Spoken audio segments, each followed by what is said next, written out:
Hello ನಮಸ್ಕಾರ ಕುರ್ಬಸ್ news ಪಂಚ ಈ ಎಪಿಸೋಡ್ಗೆ ನಿಮ್ಗೆಲ್ರಿಗೂ ಪ್ರೀತಿಯ ಸ್ವಾಗತ. ನಾನು ಕಿಶೋರ್ ರೈಕತ್ತಲೆಕ್ಕಾಡು. ನೀವೇನಾದ್ರು ಫಸ್ಟ್ ಟೈಮ್ ನಮ್ಮ ಕುರ್ಬಸ್ ಚಾನಲ್ ಅನ್ನ ಸಬ್ಸ್ಕ್ರೈಬ್ ಮಾಡದೆ ನೋಡ್ತಾ ಇದ್ರೆ ಸಬ್ಸ್ಕ್ರೈಬ್ ಮಾಡ್ಕೊಳ್ಳಿ. ಪಕ್ಕದಲ್ಲೇ ಜಾಯಿನ್ ಆಪ್ಷನ್ ಇದೆ. ನಮ್ಮ ಯೂಟ್ಯೂಬ್ ಮೆಂಬರ್ಶಿಪ್ ಅನ್ನು ಕೂಡ ತೆಗೆದುಕೊಳ್ಬಹುದು. ಜೊತೆಗೆ ಇನ್ಸ್ಟಾಗ್ರಾಮ್, ಫೇಸ್ಬುಕ್ ನಲ್ಲೂ ಕೂಡ ನಮ್ಮ ಚಾನಲ್ ನ ಅಕೌಂಟ್ ಇದೆ, ಅಲ್ಲೂ ಕೂಡ ಫಾಲೋ ಮಾಡ್ಕೊಳ್ಳಿ. ಕಂಟೆಂಟ್ಗಳು ಸಿಗ್ತಾ ಇರ್ತವೆ.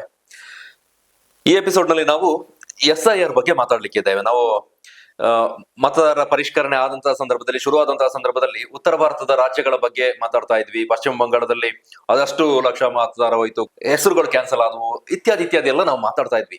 ನಮ್ಮಲ್ಲೂ ಆ ರೀತಿ ಆಗುತ್ತಾ ಅಂತ. ಆದ್ರೆ ಇತ್ತೀಚಿನ ಬೆಳವಣಿಗೆ ನೋಡಿದಾಗ ಕರ್ನಾಟಕದಲ್ಲೂ ಕೂಡ ದೊಡ್ಡ ಮಟ್ಟಿಗಿನ ಚೇಂಜಸ್ಗೆ ಈ SIR ಅವಕಾಶ ಮಾಡಿಕೊಡುವ ಹಾಗೆ ಕಾಣ್ತಾ ಇದೆ. ಕೆಲ ದಿನದ ಹಿಂದಷ್ಟೇ ಚುನಾವಣಾ ಆಯುಕ್ತರು ಸುದ್ದಿಗೋಷ್ಠಿಯನ್ನು ನಡೆಸಿ ಮಾಹಿತಿಯನ್ನು ಕೊಟ್ಟರು. ಈವರೆಗೆ ಆದಂತಹ ಪ್ರಕ್ರಿಯೆಯಲ್ಲಿ 80 ಲಕ್ಷಕ್ಕೂ ಅಧಿಕ ಮತದಾರರು ಈ ಮೃತಪಟ್ಟಿರುವಂತದ್ದು ಅಥವಾ ಅಡ್ರೆಸ್ ಬದಲಾಗಿರುವಂತದ್ದು, ಬೇರೆ ಸ್ಥಳದಲ್ಲಿ ಇರುವಂತವರು, ಜೊತೆಗೆ ಎರಡೆರಡು ಕಡೆಗಳಲ್ಲಿ ಹೆಸರು ಇದ್ದಂತಹ ಪ್ರಕರಣಗಳೆಲ್ಲವನ್ನು ಕೂಡ ಪತ್ತೆ ಹಚ್ಚಿದ್ದೇವೆ ಅನ್ನುವಂತಹ ಮಾಹಿತಿಯನ್ನ ಕೊಟ್ರು. ಆ ನಿಟ್ಟಿನಲ್ಲಿ ಒಟ್ಟಾರೆ ಗಮನಿಸಿದಾಗ ಅದು ಬೇರೆ ಬೇರೆ ಜಿಲ್ಲೆಗಳಿಗೆ ವಿಂಗಡಣೆ ಆಗುತ್ತೆ. ಬೆಂಗಳೂರಿನಲ್ಲಿ ಯಥೇಚ್ಛ ಪ್ರಮಾಣದಲ್ಲಿ ಇರ್ಬೋದು ಅಂತ ನಾನು ಅನ್ಕೊಳ್ತೇನೆ. ಅದು ಪ್ರತಿಯೊಂದು ಜಿಲ್ಲೆಗೂ ಕೂಡ ಅಲ್ಲಿನ ರಾಜಕೀಯ ಸ್ಥಿತ್ಯಂತರಕ್ಕೆ, ರಾಜಕೀಯ ಬದಲಾವಣೆಗೆ, ರಾಜಕೀಯವಾಗಿ ಮುಂದೆ ಏನಾಗ್ಬೋದು ಅನ್ನೋದ್ರ ನಿಟ್ಟಿನಲ್ಲಿ ಚರ್ಚೆಗೆ ಅವಕಾಶ ಮಾಡಿ ಕೊಟ್ಟಿದೆ. ಈ ಬಗ್ಗೆ ಈ ಎಪಿಸೋಡ್ ನಲ್ಲಿ ಚರ್ಚೆ ಮಾಡ್ಲಿಕ್ಕಿದ್ದೇವೆ. ನನ್ನ ಜೊತೆಗೆ ಹಿರಿಯ ಪತ್ರಕರ್ತರು, ಪ್ರತಿನಿಧಿ ಪತ್ರಿಕೆಯ ಮೈಸೂರು ಬ್ಯೂರೋ ಚೀಫ್ ಆಗಿರುವಂತಹ ಅಜಮಳ ರಮೇಶ್ ಕುಟ್ಟಪ್ಪ ಅವರು ಇದ್ದಾರೆ. ಅವ್ರನ್ನ ಮೊದಲಿಗೆ ವೆಲ್ಕಮ್ ಮಾಡ್ಕೊಳ್ತೇನೆ. ಕುಟ್ಟಪ್ಪ ಅವರು ವೆಲ್ಕಮ್. ನಮಸ್ತೆ. ನಾವು ಹಿಂದೆ ಕೂಡ ಈ SIR ಬಗ್ಗೆ ಮಾತಾಡಿದ್ವಿ. ಪ್ರಕ್ರಿಯೆ ಹೇಗಾಗುತ್ತೆ, ಮತದಾರರು ಆತಂಕ ಇಲ್ಲದೆ ಹೇಗೆ ಈ ಫಾರ್ಮ್ ಅನ್ನೆಲ್ಲ ಫಿಲ್ ಮಾಡ್ಕೋಬಹುದು, ಜೊತೆಗೆ ನನ್ನ ಹೆಸರು ಕಳೆದೋಗ್ಬಹುದು ಅನ್ನುವಂತಹ ಆತಂಕ ಬೇಡ, ಆ ನಿಟ್ಟಿನಲ್ಲಿ ನಾವು ಏನ್ ಮಾಡ್ಬೇಕು ಅನ್ನೋದ್ರ ಕುರಿತಾಗಿ ಮಾತಾಡಿದ್ವಿ.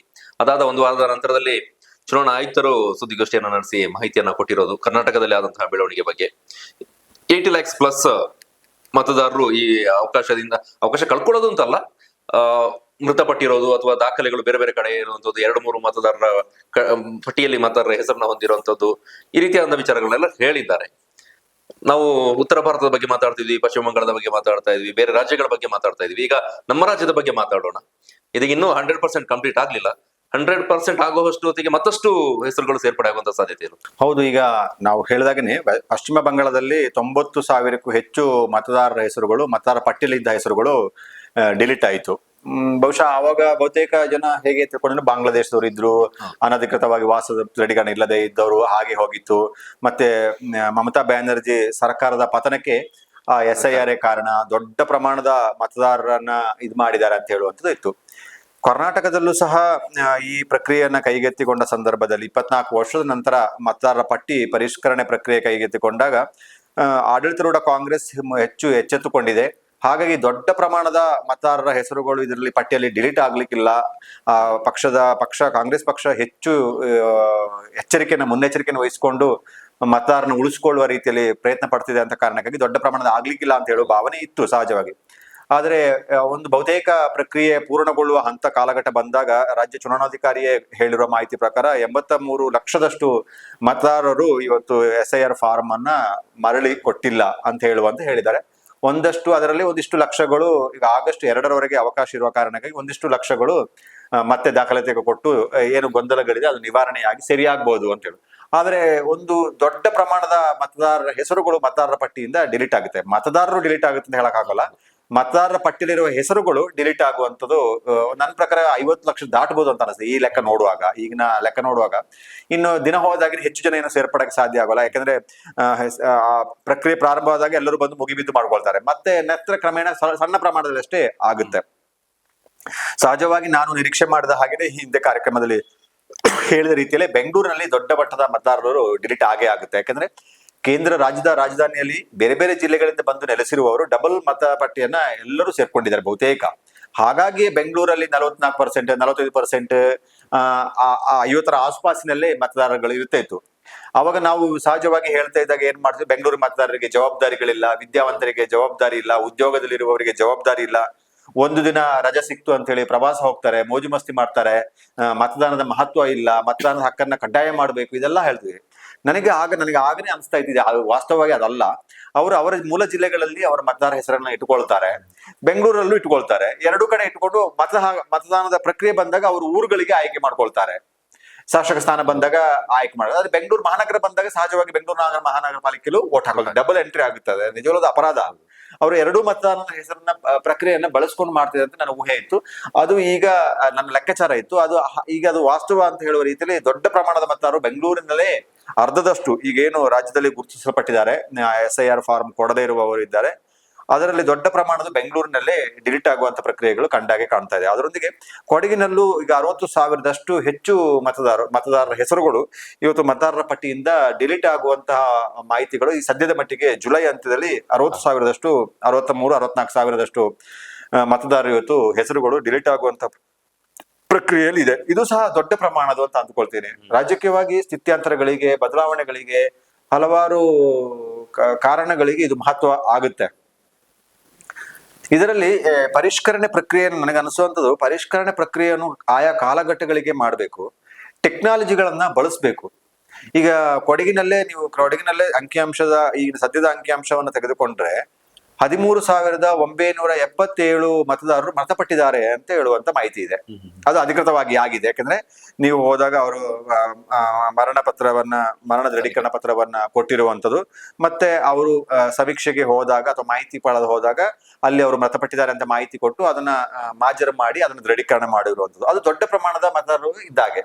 ಅದರೊಂದಿಗೆ ಒಂದಕ್ಕಿಂತ ಹೆಚ್ಚು ಹೆಸರುಗಳು ಇರುವಂತ ಮತದಾರರ ಪಟ್ಟಿಯಲ್ಲಿ 5,777 ಏನೋ ಗುರುತಿಸಿದ್ದಾರೆ. ಇದು ಬೇರೆ ಜಿಲ್ಲೆಯಲ್ಲಿ ಇರುವಂತ ಮತದಾರರಲ್ಲ, ಇಲ್ಲಿ ಜಿಲ್ಲೆಯ ಒಳಗೇನೆ ಅವರು ಡಬಲ್ ಒಂದಕ್ಕಿಂತ ಹೆಚ್ಚು ಇರುವಂತದ್ದು. ಯಾರೋ ಒಬ್ರು ಮಾಹಿತಿ ಹೇಳಿದ್ರು, ಒಂದೇ ಮತಗಟ್ಟೆಯಲ್ಲಿ 3ಕ್ಕೆ ಹೆಚ್ಚು ಹೆಚ್ಚಿತ್ತು ಒಬ್ಬರದೇ, ಬೇರೆ ಬೇರೆ ಹೆಸರುಗಳು ಒಬ್ಬನೇ 3 ಹೆಸರುಗಳಿತ್ತು. ಸಹಜವಾಗಿ ಅವನು ಒಂದೇ ಓಟ್ ಹಾಕ ಆಗೋದು, 3 ಒಂದೇ ಇದರಲ್ಲಿತ್ತು. ಹಾಗೆ 5,000 ಅಂದ್ರೆ ರೌಂಡ್ ಫಿಗರ್ ಯೋಚನೆ ಮಾಡಕ್ ಹೋದ್ರೆ ಒಂದು 20,000ದಷ್ಟು ಓಟ್ ಖಚಿತವಾಗಿ ಡಿಲೀಟ್ ಆಗಿರ್ತದೆ. ಅಂದ್ರೆ ಅವ್ರು ಇಲ್ವೇ ಇಲ್ಲ, ಅವರೆಲ್ಲ ಮತದಾರ ಪಟ್ಟಿಯಲ್ಲಿ ಇದ್ರು, ಅವ್ರ ಮತದಾರರು ಅಲ್ಲದಿದ್ರು ಇತ್ತು. ಇದು ಒಂದು ನಕಲಿ ಮತ ಆಗುದಕ್ಕೂ ಅವಕಾಶ ಅಲ್ವಾ? ಈಗ ನೀವು 20,000 ಹೆಸರು ಮತದಾರರ ಪಟ್ಟಿಯಲ್ಲಿ ಇತ್ತು ಅಂತ ಹೇಳಿದ್ರೆ, ಬೇರೆ ಬೇರೆ ಚುನಾವಣೆ ಸಂದರ್ಭಗಳಲ್ಲಿ, ಸ್ಥಳೀಯ ಸಂಸ್ಥೆಗಳಿರ್ಬೋದು, ಬೇರೆ ಬೇರೆ ಚುನಾವಣೆಗಳಲ್ಲಿ ನೀವು ನಕಲಿ ಮತ ಮಾಡೋದಕ್ಕೆ ಈ ಹೆಸರುಗಳ ದುರುಪಯೋಗ ಆಗುವಂತ ಚಾನ್ಸಸ್ ಇರ್ತದೆ. ಸುಮ್ಮನೆ ಅನಗತ್ಯವಾಗಿ ಹಸ್ತಕ್ಷೇಪ ಆಯ್ತು. ಇದನ್ನ ಡಿಲೀಟ್ ಮಾಡೋದು ನಾವು 24 ವರ್ಷ ಕಾಯುವಂಥದ್ದು ಬೇಕಾಗಿಲ್ಲಲ್ಲ. ಚುನಾವಣಾ ಆಯೋಗನಾಗ್ಲಿ ಸರ್ಕಾರಗಳಾಗ್ಲಿ ಇದನ್ನು ಸಹ ಗಂಭೀರವಾಗಿ ಯೋಚನೆ ಮಾಡಬೇಕು. ಅದರೊಂದಿಗೆ 34,000ದಷ್ಟು ಮತದಾರರು ಶಾಶ್ವತ ಸ್ಥಳಾಂತರ ಅಂತ ಹೇಳುವಂತ ವರದಿಯನ್ನ ಇದೆ. ಕೊಡಗಿಗೆ ಸಂಬಂಧಪಟ್ಟಾಗೆ ಒಂದು 11,000ದಷ್ಟು ಮತದಾರರು ಈ ಪ್ರಕ್ರಿಯೆಗಳಲ್ಲಿ ಪ್ರತಿಕ್ರಿಯೆ ನೀಡದೇ ಇರುವಂತದ್ದು. ಒಂದು ಸಣ್ಣ ಪ್ರಮಾಣ 123-124 ಜನ ಪ್ರತಿಕ್ರಿಯೆ ನೀಡಲಿಲ್ಲ ಇನ್ನು ಏನು ಅಂತೇಳಿ. ಅವರು ಬೇರೆ ಬೇರೆ ಕಾರಣಗಳಿಗಾಗಿ ಅವರನ್ನ ಮರಳಿ ಕೊಟ್ಟಿಲ್ಲ ಇರುವಂತದ್ದು. ಇದು ಸಹ ನಮ್ಮ ಕೊಡಗಿನಲ್ಲೆಲ್ಲ ಫಲಿತಾಂಶ ಬರುವಂತದ್ದು 5,000, 2,000, 3,000 ಆಜುಬಾಜಿನಲ್ಲೇ ಬರುತ್ತೆ. ಕೆಲವೊಂದ್ಸಲ ಅಷ್ಟೇ 10,000, 15,000 ತ್ರಿಕೋನ ಸ್ಪರ್ಧೆಗಳನ್ನು ಏರ್ಪಟ್ಟ ಕಾಲಘಟ್ಟಗಳಲ್ಲಿ ಅಷ್ಟೇ ಒಂದು 15,000 ಡಿಫರೆನ್ಸ್ ಬಂದಿದೆ. ಹೊರತುಪಡಿಸಿ ನೇರ ಸ್ಪರ್ಧೆಗಳಾದಾಗ ಬಹಳ ಕಡಿಮೆ ಅಂತರದಲ್ಲಿ ಚುನಾವಣೆ ಫಲಿತಾಂಶ ಬಂದಿರೋದು. ಕಾಂಗ್ರೆಸ್ ಬಿಜೆಪಿಯ ನಡುವೆ ನೇರ ಸ್ಪರ್ಧೆ ಏರ್ಪಟ್ಟ ಸಂದರ್ಭದಲ್ಲಿ ಬಹಳ ಕಡಿಮೆ ಮತಗಳ ಅಂತರದಿಂದ ಫಲಿತಾಂಶ ಬಂದಿರುವಂತದ್ದು. ಒಂದೊಂದು ಕ್ಷೇತ್ರದಲ್ಲಿ ಸರಾಸರಿ 30,000ದಷ್ಟು ಮತದಾರರು ಡಿಲೀಟ್ ಆಗೋದು ಅಥವಾ ಹೆಸರುಗಳು ಡಿಲೀಟ್ ಆಗೋದು ಅಂತ ಹೇಳಿದ್ರೆ ದೊಡ್ಡ ಸವಾಲನ್ಯ ಇರುವಂತದ್ದು. ಈಗಿನ ನಡೆದಿರುವಂತಹ ಪ್ರಕ್ರಿಯೆಗಳಲ್ಲಿ ನೋಡಿದ್ರೆ ನಾವು ಗಮನಿಸಿದಾಗ ಸಹಜವಾಗಿ ಒಂದು ಚರ್ಚೆಗಳಿತ್ತು, ಮುಸ್ಲಿಮ್ಸ್ ಮತದಾರರುಗಳು ಡಿಲೀಟ್ ಆಗ್ತಾರೆ, ಮುಸ್ಲಿಂ ಮತದಾರನ ಟಾರ್ಗೆಟ್ ಮಾಡ್ಕೊಂಡು ಮಾಡಬಹುದು ಅಂತ ಹೇಳುವಂತ ಒಂದು ಯೋಚನೆ ಅಥವಾ ಲೆಕ್ಕಾಚಾರಗಳಿದ್ದ ಕಾರಣಕ್ಕಾಗಿ ಅದು ಅಲ್ಲ ಅಂತ ಹೇಳಿ ಖುಷಿಯಾಗಿದೆ. ಬಹುತೇಕ ಅರ್ಹ ಮುಸ್ಲಿಂ ಮತದಾರರು ಇವತ್ತು ಮತದಾರ ಪಟ್ಟಿಯಲ್ಲಿ SIR ಕ್ಲಿಯರ್ ಮಾಡ್ಕೊಂಡಿದ್ದಾರೆ. ಅತಿ ವೇಗದಲ್ಲಿ ಪ್ರಕ್ರಿಯೆಯನ್ನ ಮುಗಿಸ್ಕೊಂಡು ಕ್ಲಿಯರ್ ಆಗಿ ನೆಮ್ಮದಿಯಾಗಿ ಆರಾಮ್ಸೆ ಇರುವಂತದ್ದು ಎಲ್ಲ ಮಾಡ್ಕೊಂಡು, ಏನಾದ್ರೂ ಕೊರತೆಗಳಿದ್ರೆ ಮತ್ತೆ ಸರಿ ಮಾಡ್ಕೊಳ್ಳೋ, ಹೆಸರು ಮ್ಯಾಚಿಂಗ್ ಆಗ್ತಿಲ್ಲ, ಇದೆಲ್ಲ ಏನು ಮ್ಯಾಚಿಂಗ್ ಮಾಡೋ ಕೆಲಸಗಳನ್ನು ಸಹ ಆ ಪ್ರಕ್ರಿಯೆಗಳನ್ನ ಅವರಲ್ಲಿ ಇದ್ದಾರೆ. ಏನು ನಿರೀಕ್ಷೆ ಮಾಡದ ರೀತಿಯಲ್ಲಿ ಬೇರೆ ಮತದಾರರುಗಳು ಇವತ್ತು ಮತದಾರರ ಪಟ್ಟಿಯಲ್ಲಿ ಹೆಸರುಗಳು ಡಿಲೀಟ್ ಆಗುವಂತ ಪ್ರಕ್ರಿಯೆ ನನ್ನ ಪ್ರಕಾರ ಕಾರ್ಮಿಕ ವಲಯದ ಮತದಾರರು ಹೆಚ್ಚು ಮಟ್ಟದ ಇವತ್ತು ಡಿಲೀಟ್ ಆಗುವಂತ ಹಂತದಲ್ಲಿದ್ದಾರೆ. ನಿಜವಾಗಲೂ ಅವರ ಅರ್ಹ ಮತದಾರರೇ, ಆದರೆ ತಾಂತ್ರಿಕ ಕಾರಣಗಳಿಂದ ಇವತ್ತು ಅವರು ಮತದಾರರ ಪಟ್ಟಿಯಿಂದ ಡಿಲೀಟ್ ಆಗುವಂತ ಸಾಧ್ಯತೆಗಳು ಹೆಚ್ಚಿದೆ. ಅದು ಪಾಪ ಅವರ ತಪ್ಪಲ್ಲ. ಸ್ವಂತ ಮನೆ ಇಲ್ಲದ ಕಾರಣಕ್ಕಾಗಿ, ಸ್ವಂತ ಜಾಗ ಇಲ್ಲದ ಕಾರಣಕ್ಕಾಗಿ, ವಲಸೆ ಕಾರ್ಮಿಕರ ರೀತಿಯಲ್ಲಿ ಇರುವ ಕಾರಣಕ್ಕಾಗಿ ಅಲೆಮಾರಿಗಳು ಮತ್ತು ಅರೆ ಅಲೆಮಾರಿಗಳು ಇವತ್ತು ಮತದಾರರಿಂದ ವಂಚಿತರಾಗ್ತಿದ್ದಾರೆ. ನಮ್ಮ ಆಡಳಿತ ವ್ಯವಸ್ಥೆಯ ಲೋಪಗಳು ನೋಡಿ ನಾವೇ ಅವ್ರನ್ನ ಅಲೆಮಾರಿಗಳಂತ ಗುರುತಿಸ್ತೇವೆ. ಅವರಿಗೆ ಶಾಶ್ವತವಾದ ನೆಲೆ ಇಲ್ಲ, ಅವ್ರು ಸುತ್ತಾಡ್ತಾರೆ ಅಂತ. ಇನ್ನು ಕಾರ್ಮಿಕರಾಗಿ ಒಂದು ತೋಟದಿಂದ ಇನ್ನೊಂದು ತೋಟದಲ್ಲಿ ಕೆಲಸ ಮಾಡಿ ವರ್ಷದಿಂದ ವರ್ಷಕ್ಕೆ ಬದಲಾಗುವಂತವ್ರು, 1-2-3 ವರ್ಷ ಇದ್ದು ಇನ್ನೊಂದು ಕಡೆ ಹೋಗೋರು ಅರೆ ಅಲೆಮಾರಿ ಅಂತ ನಾವೇ ಗುರುತಿಸ್ತೀವಿ. ಅವರೇ ಒಂದು 30-35 ಸಾವಿರದಷ್ಟು ಅಲೆಮಾರಿಗಳು ಮತ್ತು ಅಲೆಮಾರಿಗಳು ಅಂತ ಹೇಳಿ ನಾವೇ ಗುರುತಿಸಿದವರು ಒಂದು 35 ಸಾವಿರದಷ್ಟು ಜನ, ನಾವೇಂದ್ರೆ ವ್ಯವಸ್ಥೆ ಗುರುತಿಸಿದವರು ಇದ್ದಾರೆ. ಅವ್ರನ್ನ ಇವತ್ತು ಹುಡುಕುವ ಕೆಲಸ ಆಗ್ಬೇಕಲ್ಲ. ಅವ್ರು ಹುಡುಕೋದು ಯಾರು ಸಹಕಾರ ಕೊಡ್ತಾರೆ? ರಾಜಕೀಯ ಪಕ್ಷಗಳು. ನಾನು ಭಾವಿಸಿದೆ ಚುನಾವಣೆ ಪ್ರಕ್ರಿಯೆ ನಡೆಯುವ ಅಥವಾ MLA ಚುನಾವಣೆ ಘೋಷಣೆ ಆಗಿ ಒಂದು ಅಭ್ಯರ್ಥಿಗಳೆಲ್ಲ ಘೋಷಣೆ ಆಗಿ ಪಕ್ಷಗಳು ಅಭ್ಯರ್ಥಿಗಳನ್ನ ನಿರ್ಧಾರ ಮಾಡಿ ಒಂದು 3 ತಿಂಗಳ ಇರುವಾಗ ಈ ಪ್ರಕ್ರಿಯೆ ಮಾಡಿದ್ರೆ ಒಂದು ಮತದಾರನು ದೂರ ಇರ್ತಿರಲಿಲ್ಲ. ಎಲ್ಲರೂ ಹುಡುಕಿ ಬಂದು ಕರ್ಕೊಬಂದು ಅವರು ಮತದಾರ ಪಟ್ಟಿಯಲ್ಲಿ ಸೇರುವ ಪ್ರಕ್ರಿಯೆಗಳನ್ನ ಮಾಡ್ತಿದ್ರು. ಈಗ ಈ 2028ಕ್ಕೆ ಚುನಾವಣೆ ಇದೆ ಕಾರಣಕ್ಕಾಗಿ ರಾಜಕೀಯ ಪಕ್ಷಗಳು ಹೆಚ್ಚೇನು ಗಂಭೀರವಾಗಿ ತೆಗೆದುಕೊಂಡಿಲ್ಲ. ಇದನ್ನ ಸೀರಿಯಸ್ ಆಗಿ ತೆಗೆದುಕೊಂಡಿರುವಂತವರು ಕಾಂಗ್ರೆಸ್ ಅವರು ಮಾತ್ರ. ಚುನಾವಣೆ ಪ್ರಕ್ರಿಯೆ ಸಂದರ್ಭದಲ್ಲಿ ಹೇಗೆ ಕೆಲಸ ಮಾಡ್ತಾರೆ ಅಂತ ಹೇಳೋದನ್ನ ವಾರ್ ರೂಮ್ ಮಾಡ್ಕೊಂಡಿದ್ದಾರೆ, BLA2 ಅನ್ನ ಮಾಡ್ಕೊಂಡಿದ್ದಾರೆ. ಎಲ್ಲ ಕೆಲಸಗಳನ್ನ ಕಾಂಗ್ರೆಸ್ ಅವರು ಮಾಡ್ತಿದ್ದಾರೆ. ಚುನಾವಣೆ ಸಂದರ್ಭದಲ್ಲಿ ಖರ್ಚು ಮಾಡುವಂಗೆ ಯಾರು ಮತಗಟ್ಟೆ ಕೆಲ ಜವಾಬ್ದಾರಿ ಹೊತ್ತುಕೊಡ್ತಾರೆ ಪಕ್ಷದವರಿಗೆ, ಮುಖಂಡರುಗಳಿಗೆ ಏನು ಖರ್ಚು ಮಾಡ್ತಾರೆ ಆ ಖರ್ಚುಗಳನ್ನ ಮಾಡ್ತಿರೋ ಕೆಲಸ ಮಾಡ್ತಾರೆ. ನಂತರ ಸ್ಥಾನವನ್ನ ಬಿಜೆಪಿ ಇದೆ. ಬಿಜೆಪಿ ಮೇಲ್ಮಟ್ಟದಲ್ಲಿ ಒಂದು ತಳಮಟ್ಟದಲ್ಲಿ ತೀರಾ ಸೀರಿಯಸ್ ಆಗಿ ಕಾಂಗ್ರೆಸ್ ಅವರಷ್ಟು ಸೀರಿಯಸ್ ಆಗಿ ಅವರು ಈ ಪ್ರಕ್ರಿಯೆಗಳನ್ನ ಮಾಡಿ ಇತರೆ ರಾಜಕೀಯ ಪಕ್ಷಗಳು ಜಿಲ್ಲಾಧಿಕಾರಿ ಕರೆಯುವ ಸಭೆಗಳಿಗೆ ಅಷ್ಟೇ ಸೀಮಿತ ಆಗಿದ್ದಾರೆ ಬಿಟ್ರೆ ಬೇರೆ ಯಾವ ಪ್ರಕ್ರಿಯೆಗಳಲ್ಲಿ ಅವರು ಪಾಲ್ಗೊಂಡ ಹಾಗೆ ಕಾಣ್ತಾ ಇಲ್ಲ. ಅದೇನಾಗ್ತಾ ಇದೆ ಅಂತ ಹೇಳಿದ್ರೆ ಸಾಕಷ್ಟು ಜನ ಅರ್ಹ ಮತದಾರರು ಇವತ್ತು ವಂಚಿತ ಆಗುವಂಥದ್ದು ನಮಗೆ ಅಪಾಯಕಾರಿಯಾಗಿದೆ. ಈಗ ಮೃತಪಟ್ಟ ಮತದಾರರು 100% ಡಿಲೀಟ್ ಆಗ್ಬೇಕು, ಆಗಿದ್ದಾರೆ, ಅದರಲ್ಲಿ ಏನು ಸಮರ್ಥನೆ ಮಾಡೋ ಪಾಯಿಂಟ್ಗಳೇ ಇರಲ್ಲ. ಒಂದಕ್ಕಿಂತ ಹೆಚ್ಚು ಹೆಸರುಗಳಿದೆ, ಅವ್ರು ಆಗ್ಲೇಬೇಕು, ಅದಾಗಿದೆ, ಆಗ್ತಾ ಇದೆ, ಅದು ಒಳ್ಳೆ ಪ್ರಕ್ರಿಯೆಗಳು. 20,000 ಮತ 100% ಡಿಲೀಟ್ ಆಗುವಂತ ಪ್ರಕ್ರಿಯೆಗಳು. ಉಳಿದ ಒಂದು 40,000 ಮತದಾರರುಗಳು ಏನಿದ್ದಾರೆ ಅವರುಗಳು ಎಲ್ಲೂ ಮತದಾರರ ಪಟ್ಟಿಯಲ್ಲಿ ಹೆಸರೇ ಇಲ್ಲದೆ ವಂಚಿತರಾಗುವಂಥದ್ದು ಬಹಳ ಅಪಾಯಕಾರಿ. ನಮಗೆ ಪ್ರತಿಯೊಬ್ಬರಿಗೂ ಸಮಾನ ಹಕ್ಕಿದೆ ಅಂತ ಹೇಳ್ತೀವಿ, ಮತ ಚಲಾಯಿಸಿ ಅಂತ ಹೇಳ್ತೀವಿ. ಮತದಾನ ಸಂದರ್ಭದಲ್ಲೇ ಮಾಮೂಲಿ ಎಲ್ಲ ಜಿಲ್ಲೆಗಳಲ್ಲಿ ಜಿಲ್ಲಾ ಪಂಚಾಯತ್ ಸಿಇಒಗಳನ್ನೇ ಮತದಾರರು ಜಾಗೃತಿಗಾಗಿಯೇ ಅವ್ರನ್ನ ನೇತೃತ್ವ ವಹಿಸಿ ಬೇರೆ ಬೇರೆ ಕಾರ್ಯಕ್ರಮ, ಬೀದಿ ನಾಟಕನೋ, ಬೀದಿ ಭಜನೆ ಮಾಡೋದು, ಇನ್ನೇನೋ ಮಾಡಿಕೊಂಡು ಮತ ಚಲಾಯಿಸುವ ಮತದ ಹಕ್ಕಿನ ಮಹತ್ವದ ಬಗ್ಗೆ ಜಾಗೃತಿಯನ್ನು ಮಾಡ್ತೇವೆ ನಾವು. ಸರ್ಕಾರಗಳ ಆಡಳಿತ ವ್ಯವಸ್ಥೆ, ಚುನಾವಣಾ ಆಯೋಗ ಅದೆಲ್ಲವೂ ಮಾಡ್ತೇವೆ. ಇವಾಗ ದೊಡ್ಡ ಪ್ರಮಾಣದ ಮತದಾರ ಪಟ್ಟಿಯಿಂದ ಡಿಲೀಟ್ ಆದ್ರೆ ಅವ್ರನ್ನ ಸೇರಿಸುವ ಪ್ರಕ್ರಿಯೆಗಳು ಸಹ ಬಹಳಷ್ಟು ಕಷ್ಟ ಆಗುತ್ತದೆ. ಈಗ ಒಂದು ಹಲವಾರು ವಿಚಾರಗಳನ್ನು ನಾವು ಬೆಳಕು ಸೆಲ್ಲಬೇಕಾಗುತ್ತೆ. ನಾನು ಆವಾಗಲೇ ನಿಮಗೆ ಹೇಳಿದಾಗೆ ಮೃತಪಟ್ಟವರು ಎಷ್ಟೋ ವರ್ಷ ನಂತರ ಮತದಾರ ಪಟ್ಟಿಯಲ್ಲಿ ಡಿಲೀಟ್ ಮಾಡೋದಕ್ಕಿಂತ ಸಹಜವಾಗಿ ಅದೊಂದು ಸಹಜ ಪ್ರಕ್ರಿಯೆ ತೀರ ಅದು ಡಿಲೀಟ್ ಆಗುವಂತ ಪ್ರಕ್ರಿಯೆ ಆಗ್ಬೇಕು. ಒಂದು ಊರಿನಲ್ಲಿ ಮೃತಪಟ್ಟಾಗ ಮತಗಟ್ಟೆ ಅಧಿಕಾರಿ ಅದೇ ಊರಿನಲ್ಲಿ ಇರ್ತಾನೆ, ಅವನಿಗೆ ಯಾರೋ ರಿಪೋರ್ಟ್ ಮಾಡುವಾಗೇನೋ, ರಾಜಕೀಯ ಪಕ್ಷಗಳು ರಿಪೋರ್ಟ್ ಮಾಡುವಾಗೇನೋ, ಆ ಮನೆಯವರು ರಿಪೋರ್ಟ್ ಮಾಡುವ ಪ್ರಕ್ರಿಯೆಯನ್ನು ಕಡ್ಡಾಯವಾಗಿ ತೆಗೆದುಕೊಳ್ಬೇಕು. ಅವನು ಯಾವುದೋ ಒಂದು ಸವಲತ್ತು ತೆಗೆದುಕೊಳ್ಳುವ ಸಂದರ್ಭದಲ್ಲಿ ಇರ್ಬೋದು, ಏನೋ ಒಂದು ಆದಾಗ ಅದು ಆಟೋಮೆಟಿಕ್ ಡಿಲೀಟ್ ಆಗುವಂತ ಪ್ರಕ್ರಿಯೆಗೆ ಏನಾದ್ರು ಅದರ ಕಡೆ ಗಮನ ಹರಿಸಬೇಕು. ಒಂದಕ್ಕಿಂತ ಹೆಚ್ಚು ಮತದಾರ ಪಟ್ಟಿಯಲ್ಲಿ ಇರುವಂತನೂ ಸಹ ಸೇರ್ಪಡೆಗೆ ಅವಕಾಶ ಕೊಡಬಾರದು. ಈಗ ನೋಡಿ, ನೀವು SIR ಮಾಡೋ ಸಂದರ್ಭದಲ್ಲಿ ಒಂದಕ್ಕಿಂತ ಹೆಚ್ಚು ಮತದಾರರ ಪಟ್ಟಿಯಲ್ಲಿ ಇದ್ರೆ ಅವರು ಪ್ರಕ್ರಿಯೆನ ಒಂದು ಕಡೆಯಲ್ಲಿ ಪ್ರಕ್ರಿಯೆ ಮುಂದೆ ರಿಜಿಸ್ಟರ್ಡ್ ಅಂತ ಬರ್ತದೆ. ಈಗ ನಮ್ಮ ಕೊಡಗಿನಲ್ಲೂ ಅವ್ರ ಮತದಾರ ಪಟ್ಟಿಯಲ್ಲಿ ಹೆಸರು ಇರ್ತದೆ, ಅವ್ರು ಬೆಂಗಳೂರಲ್ಲಿ ಹೆಸರು ಇರ್ತದೆ, ಅವರು ಬೆಂಗಳೂರಲ್ಲಿ SIR ಪ್ರಕ್ರಿಯೆಯನ್ನು ಪೂರ್ಣಗೊಳಿಸಿರ್ತಾರೆ, ಅವರು ಡಿಜಿಟಲೀಕರಣ ಆಗಿರ್ತದೆ. ಆ ಸಂದರ್ಭದಲ್ಲಿ ಕೊಡಗಿನಲ್ಲಿ ಅವ್ರು ಏನಾದ್ರು ಮಾಡಕ್ಕೆ ಪ್ರಯತ್ನ ಕೊಟ್ಟಾಗ ಅಥವಾ ಕೊಡಗಿನ ಮತದಾರರ ಪಟ್ಟಿಯಲ್ಲಿ ಅದು ಚೆಕ್ ಮಾಡಿದಾಗ ಅವರು ಆಗಿರುತ್ತೆ, ರಿಜಿಸ್ಟರ್ಡ್ ಅಂತ ಬರ್ತದೆ. ಅವಾಗ ಅವ್ರು ಫಾರ್ಮ್ ಫಿಲ್ ಮಾಡುವಂಥದ್ದು ತೆಗೆದುಕೊಳ್ಳುವಂತ ಅವಶ್ಯಕತೆಗಳಿಲ್ಲ. ಅದೇ ರೀತಿ ಆಟೋಮೆಟಿಕ್ ಪ್ರಕ್ರಿಯೆ ಆಗ್ಬೇಕು. ಇನ್ನೊಂದು, ಒಂದು ಊರಿನಿಂದ ಅಥವಾ ಒಂದು ಮತಗಟ್ಟೆಯಿಂದ ಇನ್ನೊಂದು ಮತಗಟ್ಟೆಗೆ ಹೋಗ್ಬೇಕಾದ್ರೆ ಅಥವಾ ಒಂದು ಕ್ಷೇತ್ರದಿಂದ ಇನ್ನೊಂದು ಕ್ಷೇತ್ರಕ್ಕೆ ಹೋಗ್ಬೇಕಾದ ಸಂದರ್ಭದಲ್ಲಿ ಅವರು ಫಾರ್ಮ್ 8 ಕೊಡ್ಬೇಕಾಗುತ್ತೆ. ಅವರು ಹಳೆ ಮತದಾರ ಪಟ್ಟಿಯನ್ನು ಡಿಲೀಟ್ ಮಾಡದೆ NCR ತೆಗೆದುಕೊಂಡು ಪ್ರಕ್ರಿಯೆ ಮಾಡ್ಬೇಕಾಗುತ್ತೆ. ಆದ್ರೆ ಅದರಲ್ಲಿ ಆಗಿರುವ ವ್ಯವಸ್ಥೆ ಲೋಪಗಳು ಆಗ್ತಾ ಇದೆ, ಅದನ್ನು ಸಹ ಗಂಭೀರವಾಗಿ ತೆಗೆದುಕೊಳ್ಬೇಕು. ಫಾರ್ಮ್ 8 ಮಾಡುವ ಸಂದರ್ಭದಲ್ಲಿ ಅದರಲ್ಲಿ ಲೋಪ ಆಗ್ತಾ ಇದೆ, ಸೇರಿಸ್ತಾ ಇದ್ದಾರೆ. ಹಳೆಯ ಮತದಾರರ ಪಟ್ಟಿಯಲ್ಲಿ ಮತಗಟ್ಟೆಯಲ್ಲಿ ಇರುವ ಹೆಸರು ಡಿಲೀಟ್ ಆಗದೆ ಇಲ್ಲಿ ಹೆಸರುಗಳು ಸೇರ್ಪಡೆ ಆಗ್ತಿದೆ. ಅದನ್ನು ಸಹ ಚುನಾವಣಾ ಆಯೋಗ ಆಗ್ಲಿ ಸರ್ಕಾರ ಆಗ್ಲಿ ಗಂಭೀರವಾಗಿ ಯೋಚನೆ ಮಾಡ್ಬೇಕು. ಡಿಲೀಟ್ ಮಾಡೋ ಪ್ರಕ್ರಿಯೆ ನಡೀತಿರುತ್ತೆ, ಅದು ಆಟೋಮೆಟಿಕ್ ಆಗ್ಬೇಕು, ಅದು ಆಗದೇ ಇರುವಂಗೆ ಆಗ್ಬೇಕು. ಹೊಸ ಮತದಾರ ಫಾರ್ಮ್ 6 ಅನ್ನು ಕೊಟ್ಟು ಹೊಸ ಮತದಾರ ಸೇರ್ಪಡೆ ಆಗುವ ರೀತಿಯಲ್ಲಿ ಫಾರ್ಮ್ 8 ಪ್ರಕ್ರಿಯೆಯಲ್ಲಿ ಏನು ಮಾಡ್ತಾರೆ ಅದನ್ನು ಸೀರಿಯಸ್ ಆಗಿ ಮಾಡ್ಬೇಕಾಗುತ್ತಲ್ಲ.